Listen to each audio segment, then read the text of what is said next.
Bakti TV.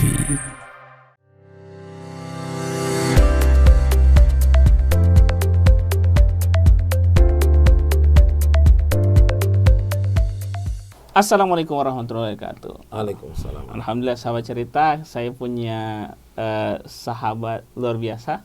Ya, beliau dai, masya Allah, Habib Hussein bin Ahmad Al-Hamid, masya Allah. Ahlan, Habib. Ahlan, assalamualaikum, marhaban. Masya Allah. Gimana kabar baik? Sehat, Habib, masya Allah. Saya kalau dekat sama Habib itu udah merasa langsung dekat sama Rasulullah. Dan masya Allah. Alhamdulillah. Dan hari ini saya akan membahas, kebetulan kita masuk di bulan Rabiul Awal ya, Bib ya, insya Allah. Dan kita, apa yang membuat kita itu bisa begitu rindunya sama sosok yang jaraknya 1400 tahun dari kita, Bib. Ya, itulah. Ya, baik. Bismillahirrahmanirrahim. Assalamualaikum warahmatullahi wabarakatuh. Waalaikumsalam. Alhamdulillah, wassalatu wassalamu ala rasulillah, amma ba'd. Terima kasih atas kesempatan diberikan pada kesempatan kali ini. Saya sangat senang berkenalan dengan Anda.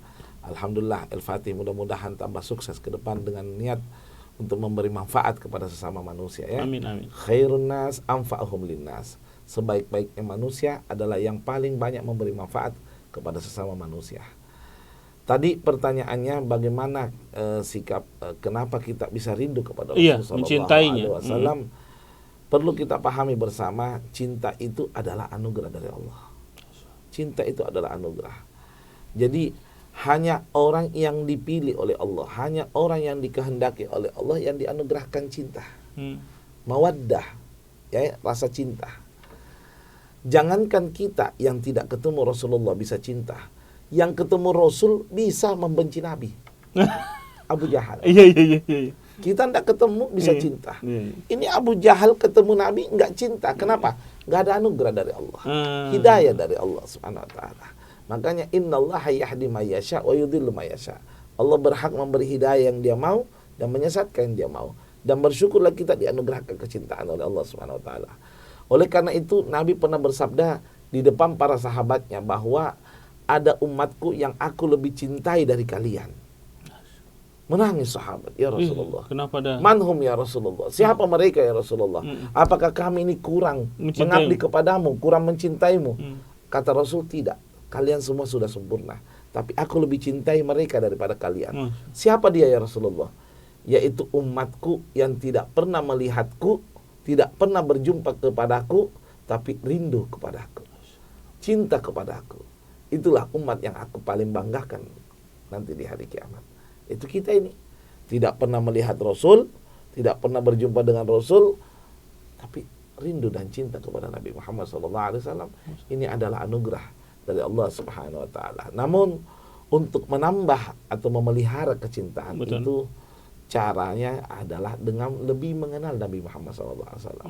Membaca sejarah Nabi Muhammad SAW, mendengarkan ceramah tentang Nabi Muhammad SAW. Karena kenapa? Sejarah ini kita jangan remehkan. 2/3 isi Al-Quran dari 30 juz itu adalah sejarah. Ya. Jadi Al-Quran 30 juz, 114 surah, 2/3-nya adalah sejarah. Lewat sejarah para nabi, para rasul dan orang-orang soleh, itulah cara Allah mendidik Nabi Muhammad. Itulah cara Allah memperkuat iman Nabi Muhammad. Allah berfirman dalam Al-Quran, wa kullan naqussu 'alaika min amba'ir rusul. Telah aku kisahkan semua kisah para nabi dan para rasul kepadamu ya Rasulullah. Tujuannya apa? Manusabbitu bihi fu'adak. Untuk memperkuat keimanannya Nabi Muhammad SAW. Coba lihat, Allah memperkuat keimanan Nabi dengan dikisahkan para nabi dan para rasul. Bagaimana sekarang pertanyaan? Kalau Nabi diperkuat imannya dengan kisah para nabi dan para rasul, bagaimana kalau yang dikisahkan itu bukan para nabi, tapi pemimpin para nabi?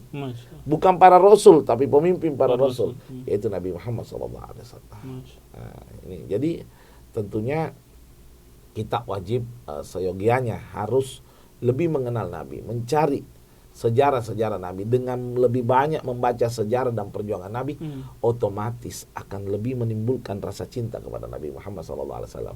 Ada pepatah, tidak kenal maka tak sayang. Bagaimana mau sayang kalau tidak kenal? Harus kenal dulu baru sayang. Iya. Lalu bagaimana supaya kita ini bisa mengenal Rasulullah? Apakah kita harus kita kan udah tahu nih kalau dikabarkan ciri fisiknya segala macam kan hanya kita berupa hadis ya. Nah, bagaimana cara? Jadi untuk mengenal Rasulullah dari bentuk fisik, cahaya, keharuman Nabi Muhammad SAW ini adalah hal penting untuk kita ketahui. Namun ada yang lebih penting, yaitu suri teladan Nabi Muhammad, akhlak Nabi Muhammad SAW. Kita seyogianya baca bagaimana Nabi dalam kehidupannya sehari-hari, bagaimana Nabi kepada istri dan anak-anaknya, ya, bagaimana Nabi, coba lihat ketika istrinya sakit, Nabi lebih dulu bangun, mencuci piring Sayyidatuna Aisyah, memasakkan Sayyidatuna Aisyah, lalu menunggu Sayyidatuna Aisyah terbangun, menyuapi Sayyidatuna Aisyah. Lihat akhlaknya Nabi kepada istrinya bagaimana, akhlaknya Nabi kepada sahabat. Tidak pernah menghardik sahabat, tidak pernah mencaci sahabat. Jangankan sahabat, Abu Jahal, musuh Nabi sewaktu sudah mati, ada sahabat yang mencaci. Kata Nabi, jangan kau caci orang yang sudah meninggal, nanti menyakitkan orang yang hidup. Lihat ajaran Nabi, musuhnya tidak mau dicaci. Bagaimana perilaku Nabi, cara bicaranya Nabi, sopan santunnya Nabi, luar biasa. Nabi itu jangankan kepada umat Islam, kepada non-Islam rahmat, apalagi kepada Islam. Nabi itu Islamnya bukan, rahmatnya bukan kepada Islam loh ya, non-Islam. Kenapa? Karena Nabi rahmatan lil alamin, rahmatnya kepada seluruh alam semesta. Gak usah jauh-jauh, jangankan kepada manusia. Yang dulu Nabi pernah sarapan, Nabi sarapan dengan sahabat, tiba-tiba Nabi berhenti sarapan, berdiri. Kaget sahabat, kenapa ya Rasulullah? Ada jenazah Yahudi lewat. Jenazah Yahudi lewat ini, Nabi berdiri. Tanya Sayyidina Bakar, ya Rasulullah, ata'rifu annahu minal Yahud? Engkau tahu enggak dia itu orang Yahudi? Kata Nabi, iya, saya tahu dia orang Yahudi, tapi dia itu ciptaan Allah Subhanahu wa taala. Bagaimana rahmatnya Nabi ya kepada non muslim, Nabi rahmat, apalagi kepada muslim. Jadi jangan katakan Islam itu cuma baik kepada muslim. Enggak, Islam mengajarkan kita baik kepada sesama manusia. Adapun hubungan yang pribadi secara agama memang prioritas kepada sesama muslim. Di samping itu, Nabi juga pernah tidur, jubahnya Nabi terurai di lantai. Waktu itu Nabi tertidur, lalu ada kucing yang tidur di jubahnya Nabi Muhammad SAW. Nabi waktu itu dibangunkan oleh sahabat karena ada pertemuan rapat penting dengan pejabat-pejabat kafir Quraisy, supaya Nabi mau menasehati agar mereka mau masuk Islam. Begitu Nabi tidur, dibangunkan, Nabi bangun, melihat ada kucing. Lihat ini, ajarannya Nabi. Nabi suruh ambil pemotong kain. Dipotong itu kain seukuran kucing tidur. Jubahnya Nabi dibuka, dibuang, rusak jubahnya Nabi. Hanya karena tidak mau membangunkan kucing yang lagi tidur. Bagaimana akhlaknya Nabi Muhammad. Kucing yang tidur tidak mau dibangunkan Nabi Muhammad SAW. Akhlaknya yang luar biasa ya. Jadi kalau kita tambah membaca sejarah Nabi, tambah mempelajari sirah Nabi Muhammad SAW, demi Allah, otomatis akan timbul rasa rindu dan cinta kepada Nabi Muhammad SAW. Ya, rindu dan cinta kepada Nabi Muhammad Sallallahu Alaihi Wasallam. Jadi apa yang dilakukan kita ini manusia-manusia akhir zaman ini, yang tidak melihat Rasulullah. Nah itulah sekarang kita ini sudah keluar dari rel Nabi Muhammad. Banyak di antara kita yang keluar dari rel Nabi Muhammad. Artinya apa? Yang tidak mau lagi mengikuti syariat Nabi Muhammad dengan keadaan zaman, ya, dengan keadaan zaman. Karena kenapa? Mereka menjauhi ulama-ulama mereka. Ulama-ulama mereka inilah yang menjadi penerus Nabi Muhammad. Bagaimana mereka mau mengikuti Nabi Muhammad kalau mereka mengabaikan pewarisnya? Al-ulama warasatul anbiya. Ulama itu pewaris para nabi. Bagaimana kita mengenal Nabi Muhammad kalau tidak lewat para ulama? Namun para ulama sendiri di akhir zaman ini perlu kita luruskan sedikit, tidak semua, agar kiranya jangan segan-segan membahas tentang sejarah Nabi Muhammad. Buka kembali, kembangkan kembali. Jangan cuma ceramah yang lucu-lucu, kelupaan hikmah. Ya, kita kadang-kadang kalau lihat sekarang ini penceramah yang paling laris, yang paling lucu, makin lucu makin laris, tapi lupa ilmunya. Kita ini agama bukan cari hiburan, kita agama ini cari keselamatan. Dengan adanya ilmu kita bisa selamat, bukan dengan adanya lucu kita bisa selamat, bukan. Lucu boleh strategi dakwah, tapi jangan kebablasan sehingga lupa untuk menyampaikan nasihat tentang akhlaknya Nabi Muhammad SAW. Ya, itu. Jadi supaya kita mengikuti ya tetap berdakwahnya mengikuti cara Rasulullah. Iya, mengikuti. Nah, di samping itu kita selaku umat setelah mempelajari sejarah Nabi Muhammad, meneladani sejarah Nabi Muhammad, harus membuktikan cinta kita. Jangan sampai kita ini mengaku saya cinta kepada Nabi Muhammad. Buktikan. Bagaimana pembuktiannya? Alamatul mahabbah al-ittiba. Tanda-tanda orang cinta kepada Nabi Muhammad adalah mengikuti Nabi Muhammad. Kalau Anda mengaku cinta kepada Nabi Muhammad, apakah Anda mengikuti Nabi Muhammad? Ya, apakah Anda mengikuti Nabi Muhammad gerak-geriknya? Ketika masuk masjid dia kaki kanan, keluar masjid kaki kiri. Minum tidak pernah tangan kiri. Maka minum tidak pernah berdiri. Nah, itu semua akhlak Nabi Muhammad. Itu semua bukti kalau kita cinta kepada Nabi Muhammad. Jadi jangan sampai kita ini mengaku cinta Nabi Muhammad tapi tidak mengikuti akhlak Nabi Muhammad. Bahkan syarat untuk dikatakan cinta kepada Allah, ikuti Nabi Muhammad. Bagaimana? Allah berfirman, "Qul in kuntum tuhibbunallah." Katakan kalau kalian mengaku cinta kepada Allah, fattabi'uni, ikuti Nabi Muhammad. Ikuti Nabi Muhammad. Teladani Nabi Muhammad. Ya, kita kalau ditanya sekarang ini, siapa kamu orang yang paling favorit bagi kamu siapa? Messi. Iya. Siapa? Ronaldo. Iya. Hati-hati. K-pop. Iya, hati-hati. Almar'u ma'aman habba ilai. Seseorang akan dikumpulkan bersama orang yang dia cintai. Kalau cinta sama orang kafir, bisa-bisa dikumpulkan sama orang kafir nantinya. Alhamdulillah, musibah. Lalu Bib, seperti apa cintanya Rasul sama umatnya? Kalau Habib bisa bercerita tuh. Bisa bercerita seperti apa cintanya Rasul sama kita? Kalau cintanya Nabi Muhammad kepada umatnya melebihi kecintaan seorang ibu kepada anaknya. Masya. Melebihi. Anda tahu detik-detik nyawa Nabi Muhammad dicabut. Sakit. Nah, Allah sengaja memberi sakit kepada Nabi Muhammad karena mau menawarkan. Waktu kesakitan Nabi Muhammad, matanya ke atas lalu melihat malaikat Jibril ada di atas bersama malaikat pencabut nyawa. Nabi mengatakan rafiqil a'la, rindu kepada Allah. Kesakitan, tapi malaikat Jibril menawarkan, ya Rasulullah, qul na'am, katakan iya, maka Allah akan menghilangkan rasa sakitmu. Allah akan menghilangkan rasa sakitmu. Apa jawabnya Nabi Muhammad? Tidak menjawab iya, bertanya kepada malaikat maut, apakah begini rasa sakit umatku? Dijawab, ya Rasulullah, demi Allah yang menciptakanku, rasa nyawa dicabut yang paling ringan adalah ini. Yang paling ringan yang saya cabut adalah engkau. Berarti umatnya Nabi lebih sakit. Lebih sakit. Apa kata Nabi Muhammad? Ya Allah, saya tidak minta rasa sakitku dicabut. Yang saya minta satu, ya Allah, seluruh sakitnya umatku ketika sakaratul maut, biar saya yang menanggungnya. Allah. Biar saya yang menanggungnya. Jangan sampai umatku merasakan sakit, ya Allah, ketika sakaratul maut. Berkat doanya Nabi Muhammad, Allah meringankan umatnya Nabi Muhammad. Yakhrujur ruhul mu'min min jasadih kama yakhrujus sya'r minal ajal. Keluar itu ruhnya orang mukmin daripada jasadnya seperti ditariknya rambut dari adonan. Ringan. Berkat siapa? Doanya Nabi Muhammad. Ada nggak kira-kira orang di akhir hayat dalam keadaan sakit masih mikir umatnya? Orang kalau sakaratul maut itu anaknya saja nggak dipikir, nggak ada yang dipikir, dirinya aja belum bisa terpikir, tapi ini masih pikir umatku.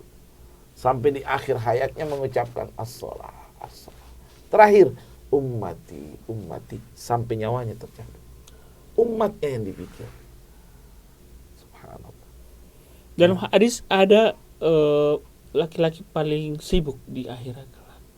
Siapa sosok itu? Nabi Muhammad SAW. Kenapa begitu sibuk? Bagaimana tidak? Dia tidak mau masuk surga kalau memastikan umatnya semua masuk surga. Mimbar tempatnya para nabi dan para rasul semua terisi. Penuh semua. Ada semua minabi. Untuk berangkat menuju surga. Oke. Semua sudah terisi. Tempatnya nabi masing-masing. Ada satu kosong. Mimbarnya Nabi Muhammad. Kenapa? Nabi Muhammad sibuk dalam neraka mengambil umatnya, mensyafaati umatnya. menyelamatkan umatnya. Sampai dalam riwayat Malik bertanya, "Ya Rasulullah, sisakan saya umatmu." Apa kata Rasul? "Wallahi ma uridu an adkhulal jannah illa ba'da katagalla min ummati." Saya tidak mau masuk surga kecuali saya pastikan umatku sudah habis. Saya tidak mau masuk surga. Akhirnya Allah itu menutup matanya Nabi, pandangannya Nabi, supaya tidak melihat umatnya. Karena ada beberapa umat yang harus memang diadab lebih dulu sebelum masuk surga. Kalau dibuka sama Allah, Nabi tidak mau masuk surga. Akhirnya Nabi melihat sudah tidak ada, barulah Nabi masuk surga. Walaupun sebenarnya masih ada. Karena Nabi cintanya tidak mau, dan dialah manusia yang paling sibuk di hari kiamat. Bukan mengurus dirinya, mengurus umatnya. Nggak ada Nabi yang mengurus umatnya kecuali Nabi Muhammad. Nabi lain mengatakan nafsi, nafsi, diriku, diriku. Tidak ada. Di pada mahsyar datang umatnya Nabi Nuh, tidak mampu. Nabi Nuh tidak berani. Nabi Musa, Nabi Ibrahim, semua. Sampai-sampai Nabi Ibrahim mengatakan, hari ini Allah paling murka, tidak ada murka lebih parah daripada hari ini. Saya tidak bisa membantumu. Gak ada Nabi yang bisa membantu. Tapi satu Nabi datang kepada Allah, memberanikan kepada Allah, sujud kepada Allah, lalu mengatakan ummati, ummati. Allah menjawab, ya Muhammad, irfa' ra'sak, angkat kepalamu. Wa qul yusma', kamu bicara, saya dengar. Wasal tu'to, kau minta, saya kasih.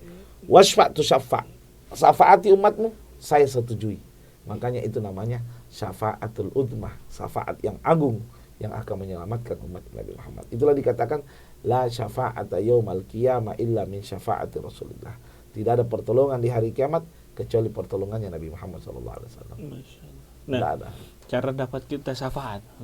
Terakhir ini, cara kita dapat syafaat seperti apa? Cara untuk mendapatkan syafaat selain melaksanakan perintah menjauhi larangan, ini tidak bisa lepas ini. Melaksanakan perintah menjauhi larangan tidak boleh lepas, karena itu sudah kehendak Allah mutlak.